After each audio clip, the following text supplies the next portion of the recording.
Hello, I'm Camelia and this is KiniNews. PKR Youth has told Akmal to focus on cooling down the racial tension in the country instead of fueling the fire. This was over Akmal's remarks over the socks issue. PKR Youth has called on Umno Youth Chief Dr Muhamad Akmal Saleh to take responsibility for his triggering statements on boycotting KK Mart. Its information chief Nabil Halimi said Akmal was making excuses for not acknowledging the impact of his statements on the issue and is still hung up on the boycott call. In a statement, he said Akmal shouldn't throw stones and then hide his hand.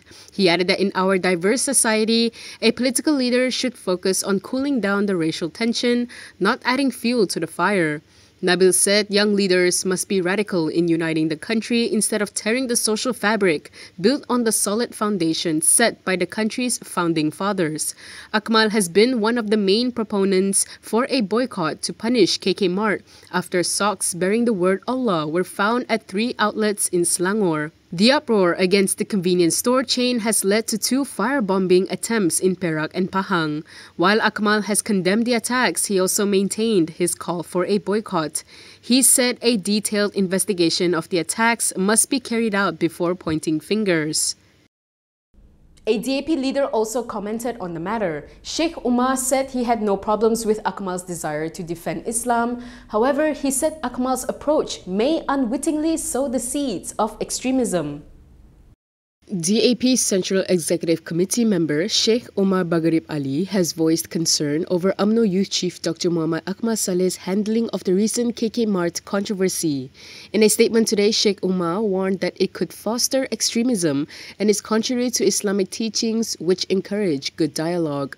Sheikh Umar said he had no problems with Akmal's desire to defend Islam from insult, saying many Muslims share similar sentiments.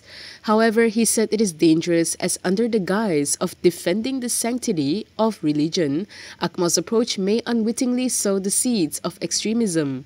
He said this is not what Islam teaches. Islam emphasizes wise appeals, exemplary advice, and constructive debates. He added that Akmal may not realize that his excessive actions, statements, and calls in this issue could spark more unforeseen violent actions between the multi-religious citizens, even though he does not wish for it. He also said that there was no further need for Akmal to comment on the matter after the Yang di-Pertuan Agong decreed action over the sock scandal. Akmal has been one of the main proponents of punishing KK Mart with boycotts after socks bearing the word Allah were found in 3 outlets in Selangor. Anger among some Muslims had led to 2 attempted firebombings at KK Mart outlets, one in Perak and one in Pahang. While Akmal has denounced the violent reactions, he has maintained the call for boycotts.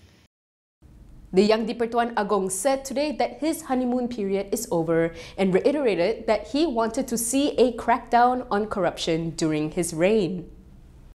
The Yang di-Pertuan Agong has gifted MACC Chief Azam Baki a container of honey to symbolize the end of the monarch's honeymoon period.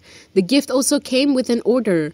In a post on Facebook, Sultan Ibrahim Sultan Iskandar said fighting corruption will be a priority during his reign. The monarch told Azam that as he had stressed before, his honeymoon is over and now Azam should go catch the bees. Before becoming king, the monarch had also expressed an interest for the MACC to report directly to him. This, he argued, would ensure that the graft buster would be free from influence from the executive. Sultan Ibrahim had previously said that as soon as the honeymoon period is over, he will implement his real way of governing. The king, however, did not elaborate further. Mukriz has claimed that he has seen the MACC notices sent to his brothers and said it stated that their father is the subject of the investigations. Mukriz Mahathir has claimed that the MACC notices sent to his brothers clearly stated that their father, former Premier Dr Mahathir Mohamad, is the subject of investigations. He added that the notices were signed by MACC Chief Azam Baki. Mukriz said he saw for himself notices signed by Azam as MACC chief to both Mirzan and Mokhzani, in which early in the notice it states that an investigation is on Mahathir. Malaya Daily, a pro-right-wing Malay group's portal, said that after that, it states that both brothers were ordered to declare their assets to assist in investigations. He added that it was puzzling why the MACC was investigating the sons of their target. Previously, Moghzani and Mirzan told Bloomberg that their father is the real target of MACC's string of investigations.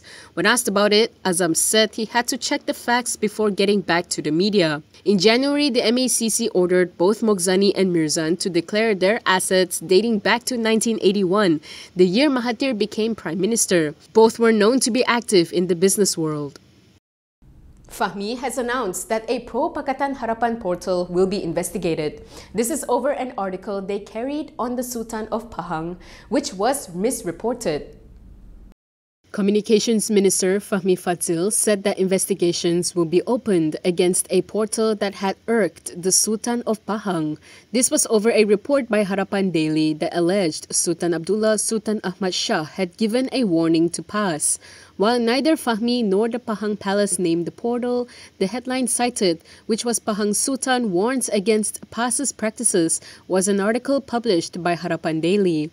According to Bernama, Fahmi assured that appropriate action would also be taken against the portal. Fahmi said it also serves as a reminder to all parties, regardless of whether electronic or print media, portals, or social media platforms, to never take lightly issues related to the 3 Rs or religion, race and royalty.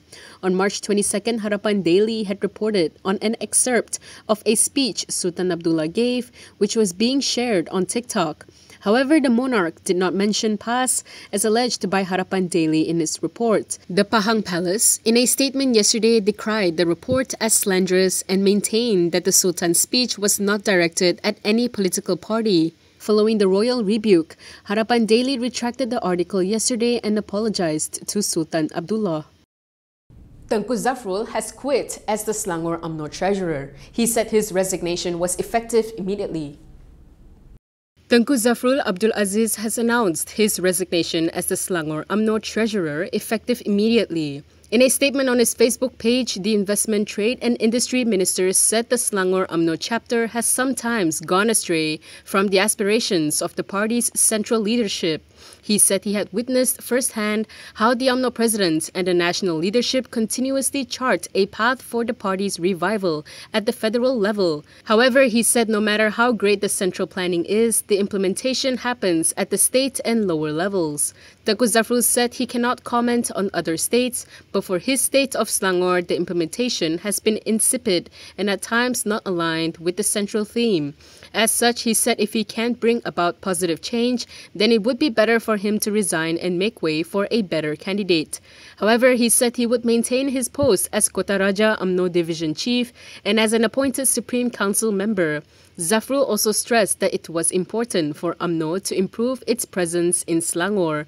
He added that cooperation with other parties must be strengthened, not weakened, by the assumption that UMNO's problem lies in its relationship with other parties, especially since that relationship already exists at the central level. Zafrul was appointed as Selangor UMNO treasurer in April 2023. And that is all for me today. For more stories, you can go to Kinitv.com. You can also follow us on Instagram, Twitter, YouTube, and Facebook for the latest news updates. If you'd like to support independent media, do consider subscribing to MalaysiaKini.com. I'm Kimilia. Thanks for watching.